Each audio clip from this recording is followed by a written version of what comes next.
Welcome to only IAS. स्वागत है आप सभी लोगों का प्रीलिम बूस्टर न्यूज डिस्कशन में। आज 30 सितंबर 2022 है, तो आइए देख लेते हैं कैसे कौन से इंपॉर्टेंट आर्टिकल्स हैं जो आज हमें कवर करने हैं। हमारा फर्स्ट आर्टिकल महाकालेश्वर टेम्पल के बारे में है। हमारे ऑनरेबल प्राइम मिनिस्टर ने अभी हाल ही में महाकालेश्वर कॉरिडोर को इनॉग्रेट किया, जिसे मध्य प्रदेश के उज्जैन में कंस्ट्रक्ट किया जाएगा। क्या है लोकेशन महाकालेश्वर टेम्पल की? श्री महाकालेश्वर टेम्पल आपको लोकेटेड मिलेगा मध्य प्रदेश के उज्जैन में। महाकालेश्वर का मतलब होता है लॉर्ड ऑफ टाइम, मतलब कि समय के देवता। ये भगवान शिव को डिनोट करता हुआ एक नाम है। हिंदू माइथोलॉजी के अकॉर्डिंग महाकालेश्वर टेम्पल भगवान ब्रह्मा के द्वारा बनाया गया था, जो क्षिप्रा नदी के किनारे स्थित है। जो टेम्पल है, इसका वर्तमान स्वरूप मराठा जनरल राणोजी शिंदे जी के द्वारा 1734 में तैयार किया गया। भारत में 18 महाशक्ति पीठ हैं, उनमें से एक है महाकालेश्वर। टेम्पल 3 मंजिले का है, जहां पर 3 शिवलिंग स्थापित किए गए हैं। पहला शिवलिंगम है महाकालेश्वर, दूसरा ओमकारेश्वर और तीसरा नागचंद्रेश्वर, जिन्हें 3 लेवल्स पे इंस्टॉल किया गया है। महाकालेश्वर ज्योतिर्लिंग 12 ज्योतिर्लिंग में से भी एक है, जिसे काफी पवित्र माना जाता है और भगवान शिव के घर के तौर पर देखा जाता है। जो collectorate office of Ujjain district है, वो इस टेम्पल के मैनेजमेंट और एडमिनिस्ट्रेशन की जिम्मेदारी हैंडल करते हैं। हमारा नेक्स्ट आर्टिकल एएसआई ने अभी हाल फिलहाल में बांधवगढ़ फॉरेस्ट रिजर्व में जो 46 नए स्कल्पचर्स खोजे हैं उनके बारे में है। मैं आपको बता दूं कि कुछ समय पहले आर्कियोलॉजिकल सर्वे ऑफ इंडिया ने डिस्कवर किए थे कुछ बहुत ही important archaeological remains Madhya Pradesh के बांधवगढ़ फॉरेस्ट रिजर्व में।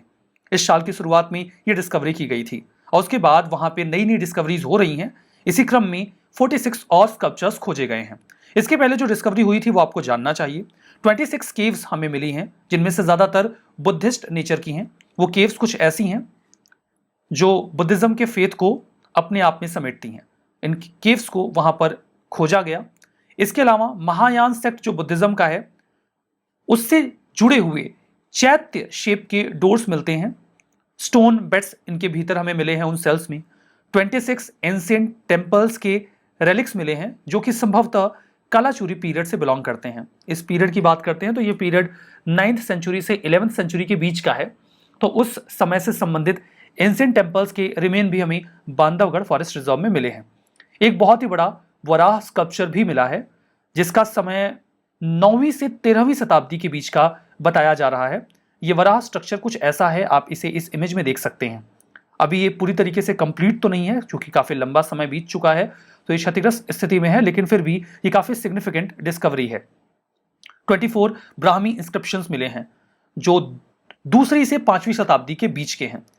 इन इंस्क्रिप्शंस में कई सारे इंपॉर्टेंट किंग्स के नाम हैं, जैसे कि श्री भीमसेन, महाराजा पोथासिरी और भट्टादेव। इन सभी लोगों के नाम इन इंस्क्रिप्शंस में मेंशन किए गए हैं।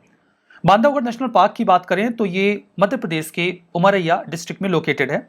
नेशनल पार्क को 1968 में ये दर्जा दिया गया।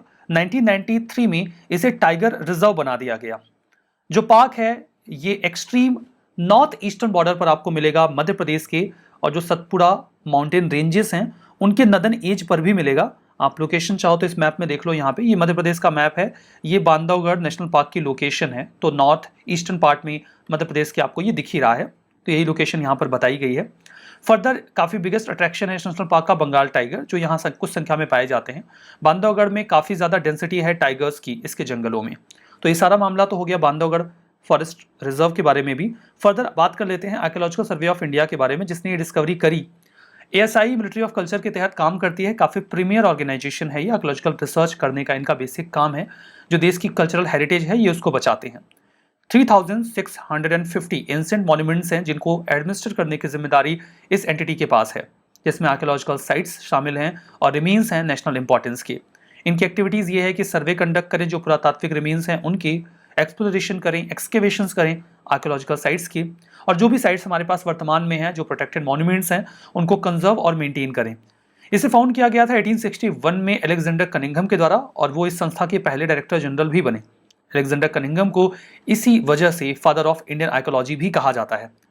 देखिए, यहाँ पे प्रश्न है, कुछ केव्स के बारे में जानकारी है। इन जनरल ये है कि कौन सी केव किस नदी के किनारे लोकेटेड है। अजंता केव वाघोरा रिवर के गॉज के पास में, सांची स्तूप चंबल नदी के पास में, पेंडुलेनी केव्स की जो श्राइन्स हैं वो नर्मदा रिवर के गॉज के पास में, और अमरावती स्तूप गोदावरी रिवर के गॉज के पास में। तो पूछा गया है कौन सा सही है, तो इसमें देखिए सही जवाब तो ए है। अजंता केव्स जो हैं वो वाघोरा रिवर के गॉज के पास में लाई करती हैं।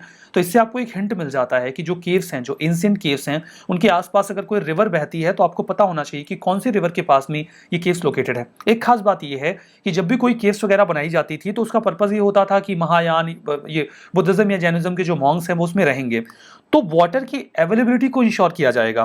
तो या तो वो किसी रिवर के पास में होंगे या वो किसी पॉन्ड के पास में होंगे। तो अगर वो किसी रिवर के पास में है तो आप जानते रहिए, बिकॉज 2021 में अगर ऐसा प्रश्न पूछा गया है तो आगे भी पूछा जा सकता है, कोई बहुत बड़ी बात नहीं होगी। ठीक है, देखिए प्रीवियस के क्वेश्चन से आपको केवल क्वेश्चन का नेचर पता चलता है। अगर आप कोई टॉपिक पढ़ रहे हो तो वो टॉपिक आपके लिए रिलेवेंट है या नहीं है, you get to know by these question. ठीक है, हमारा नेक्स्ट जो आर्टिकल है वो कार्ल गुस्ताफ M4 के बारे में है। स्वीडन की जो एक डिफेंस फर्म है, नाम है साब, उन्हें हाल फिलहाल में अनाउंस किया है कि वो अपनी मैन्युफैक्चरिंग फैसिलिटी इंडिया में स्टैब्लिश करेंगे, जहां पर मैन्युफैक्चर किया जाएगा Carl Gustaf M4 shoulder fired weapon system को। गवर्नमेंट ऑफ इंडिया का मेक इन इंडिया इनिशिएटिव जो है उसे ये बढ़ावा देगा और इंडिया में डिफेंस मैन्युफैक्चरिंग को स्ट्रॉन्ग करेगा। कार्ल गुस्ताफ रिकॉयलिस राइफल कंधे पर कैरी किया जाने वाला एक राइफल है, जिसका इस्तेमाल कई तरीके से किया जा सकता है। ये मैन पोर्टेबल है, मतलब एक सोल्जर इसे अपने कंधे पे कैरी कर सकता है और इसका इस्तेमाल कर सकता है। काफ़ी हल्का होता है, ये बहुत भारी नहीं होता। इसका वेट 7 kg के अराउंड होता है और ये इसे बहुत ज़्यादा इफेक्टिव और खतरनाक बना देता है। इसका इस्तेमाल किसी एक पर्सनल के अगेंस्ट में भी किया जा सकता है। इसका इस्तेमाल किसी एंटी टैंक इक्विपमेंट के तौर पर हम कर सकते हैं, टैंक को डिस्ट्रॉय कर सकते हैं। जो कई सारे बैरक्स बनाए जाते हैं जिसके जरिए अटैक्स काउंटर किए जाते हैं, उनको भी डिस्ट्रॉय करने के लिए इसका इस्तेमाल किया जाता है। तो ये मल्टी रोल वेपन सिस्टम है, काफ़ी कारगर है।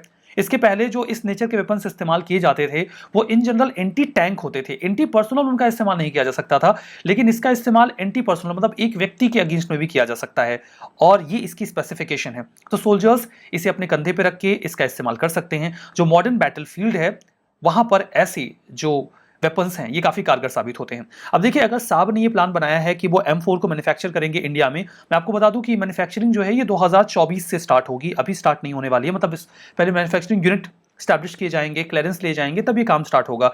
लेकिन साब स्वीडन के बाहर पहली बार किसी कंट्री में कार्ल गुस्ताफ M4 मैन्युफैक्चर करेगा। अभी तक उन्होंने ऐसा कभी नहीं किया है।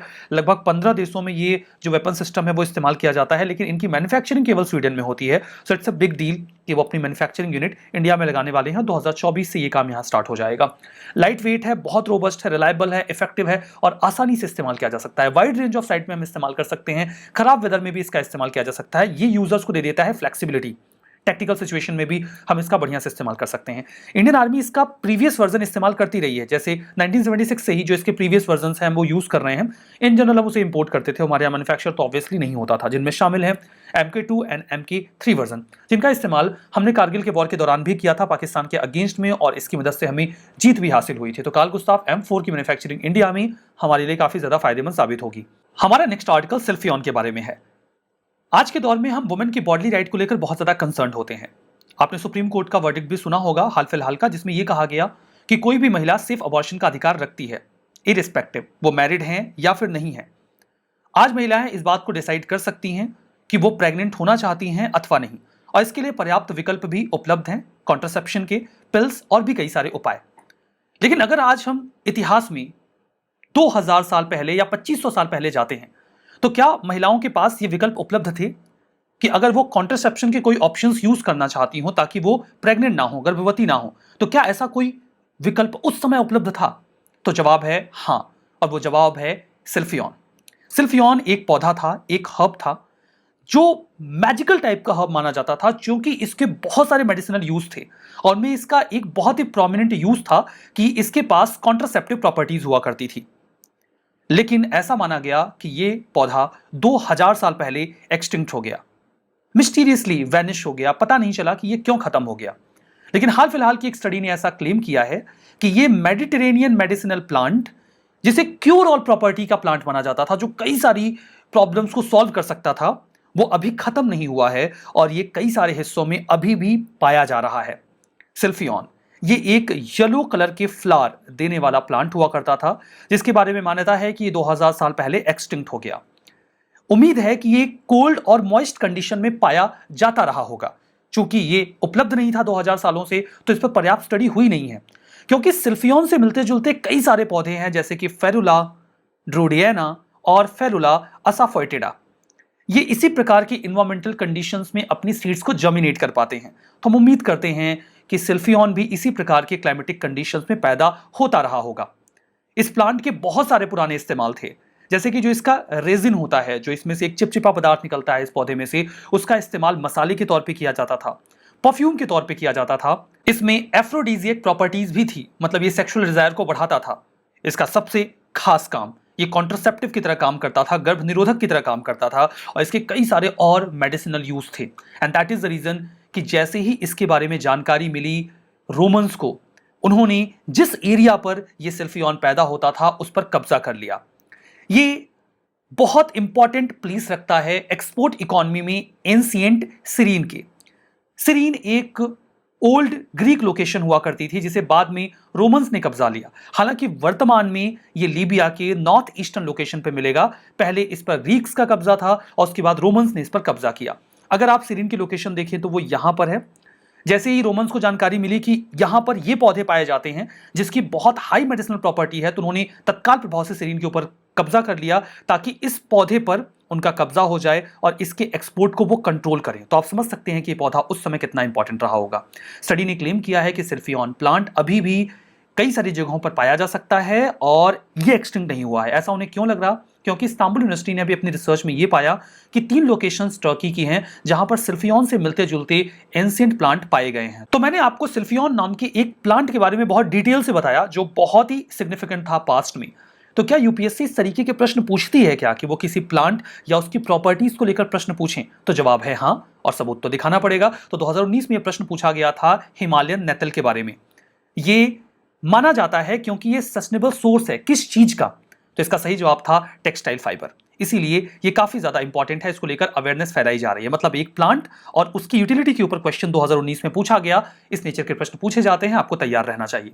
हमारा नेक्स्ट आर्टिकल नीलाकुरुंजी फ्लावर्स के बारे में है। नीलाकुरुंजी फ्लावर्स जिन्होंने ग्रीन पैचेस जो बाबा बुदानगिरी रेंज के वेस्टर्न घाट के हैं, उनको भी पर्पल ब्लू में कन्वर्ट कर दिया है। बहुत ही खूबसूरत नजारा होता है जब ये फ्लावर्स खिल जाते हैं। तो ये एक श्रब है जो एक्थेंसियाई फैमिली से बिलोंग करता है, और इसकी खास बात यह है कि 12 सालों में एक बार बहुत वाइड स्केल पर खुलता है, जहां पर पूरे जो वेस्टर्न घाट का एरिया है जहां पर ये पाए जाते हैं उनका कलर पर्पल ब्लू हो जाता है। ये एंडेमिक है वेस्टर्न घाट का, जो कि केरला, कर्नाटक और तमिलनाडु के स्लोप से पाया जाता है। इस जीनस की 350 स्पीसीज हैं जो कि फैमिली एक्थेंसियाई से बिलोंग करती हैं। ये ट्रॉपिकल एशिया, मेडागास्कर की नेटिव हैं। नीलाकुरुंजी में जो वर्ड है नीला, उसका मतलब होता है ब्लू, और कुरुंजी का मतलब होता है फ्लावर। इनफैक्ट इसी के नाम पर नीलगिरी हिल्स अपना नाम डिराइव करता है। हमारा नेक्स्ट आर्टिकल IMEI नंबर के बारे में है। डिपार्टमेंट ऑफ टेलीकम्युनिकेशन ने यह बोला कि कोई भी फोन जो 1 जनवरी 2030 के बाद बेचा जाएगा, उसका IMEI नंबर होना बहुत जरूरी होगा। ये कंपलसरी होगा। कोई भी कंपनी जो मैन्युफैक्चर करती है सेलफोन्स, इसे अवॉइड नहीं कर सकते, वो इस प्रावधान को इग्नोर नहीं कर सकते। IMEI एक यूनिक नंबर होता है जो किसी भी मोबाइल नेटवर्क को किसी डिवाइस के साथ आइडेंटिफिकेशन में मदद करता है। 15 डिजिट का ये नंबर होता है। आप यूं समझिए कि किसी भी फोन का यूनिक आइडेंटिटी नंबर है। ये नंबर वेरीफाई करता है उस डिवाइस को, और जब किसी भी मोबाइल नेटवर्क एंटिटी को कनेक्ट करना होता है किसी डिवाइस के साथ, तो वो उस मोबाइल के IMEI नंबर का इस्तेमाल करते हैं। अगर किसी भी मोबाइल में डुअल सिम कैपेबिलिटी है तो उसमें 2 IMEI नंबर होंगे। एक IMEI नंबर एक नेटवर्क प्रोवाइडर्स के साथ कनेक्ट करेगा। मतलब एक सिम के लिए फोन में एक IMEI नंबर जरूरी है, 2 सिम तो 2 IMEI नंबर। अगर फोन खो गया या चोरी कर लिया गया और इसकी रिपोर्ट कर दी गई, तो डिवाइस की जानकारी इकट्ठा करने के लिए इस नंबर का इस्तेमाल किया जाता है। इनफैक्ट जो सेलुलर नेटवर्क प्रोवाइडर्स हैं, वो किसी भी सिम कार्ड की एक्सेस उस IMEI नंबर के लिए रोक सकते हैं। मतलब वो फोन बेकार हो जाएगा, उसका इस्तेमाल नहीं किया जा सकेगा चोरी किए जाने के बाद भी। हमारा next article international solar alliance के बारे में है। International civil aviation organisation ICAO ने अभी एक MOU साइन किया है इंटरनेशनल सोलर अलायंस के साथ, जब 42nd सेशन हुआ ICAO का मॉन्ट्रियल, कनाडा में। बात करते हैं इंटरनेशनल सोलर अलायंस के बारे में। इसे इंडिया और फ्रांस ने मिलकर फाउंड किया 2015 में। ये action oriented member driven collaborative platform है, जहां पर काम देखा जाएगा कि आपने कितना काम किया सोलर एनर्जी के इस्तेमाल के लिए। हम नई टेक्नोलॉजी को डिप्लॉय करेंगे। ये एनर्जी एक्सेस, एनर्जी सिक्योरिटी और एनर्जी ट्रांजिशन को इंश्योर करेगा अपने मेंबर कंट्रीज के लिए। One sun one world one grid का एक प्लान है ओसोवोग, जहां पे हम ग्रिड कनेक्टिविटी एस्टैब्लिश करना चाहते हैं कई सारे देशों के बीच में। उसका भी एक इंपॉर्टेंट पार्ट है, नोडल एजेंसी है इंटरनेशनल सोलर अलायंस यानी कि ISA, जहां पे सोलर एनर्जी का हम इस्तेमाल करना चाहते हैं, क्योंकि माना जाता है कि सन कभी सेट नहीं होता। दुनिया के किसी न किसी हिस्से में तो सूरज की रोशनी हमेशा होती है। तो अगर हम सोलर पावर को एक सिंगल ग्रिड से कनेक्ट कर दें, तो अगर एक जगह पे सूरज की रोशनी नहीं भी है तो जहां रोशनी है वहां से बिजली पैदा होगी और वहां ट्रांसफर होती रहेगी। तो लगातार हम सोलर एनर्जी का इस्तेमाल कर पाएंगे। इसका हेडक्वार्टर इंडिया के गुरुग्राम में है। 109 देश ने इसे अभी तक साइन किया है, जिसमें से 90 ने इसे रेटिफाई भी कर दिया है। यूनाइटेड नेशंस का कोई भी मेंबर देश इसका मेंबर बन सकता है। यूनाइटेड नेशंस जनरल असेंबली में इसे ऑब्जर्वर स्टेटस भी दिया गया है। इंटरनेशनल सिविल एविएशन ऑर्गेनाइजेशन की बात करते हैं तो ये 1944 में स्टैब्लिश किया गया यूनाइटेड नेशंस की स्पेशलाइज्ड एजेंसी है। ये प्रोसीजर और स्टैंडर्ड डिसाइड करता है कि ग्लोबल एयर नेविगेशन कैसे फ्रीली चलता रहे। इसे 7 दिसंबर 1944 को एक शिकागो में कन्वेंशन जो हुआ था इंटरनेशनल सिविल एविएशन का, उस दौरान शिकागो कन्वेंशन साइन किया गया। शिकागो कन्वेंशन जो इंटरनेशनल ट्रांसपोर्ट है बाय एयर उसके प्रिंसिपल्स डिसाइड करता है और उसी के तहत ICAO को भी फाउंड किया गया। इसमें 193 देश हैं और इंडिया भी उसका हिस्सा है। हेडक्वार्टर्ड है कनाडा के मॉन्ट्रियल में। रिवीजन करेंगे।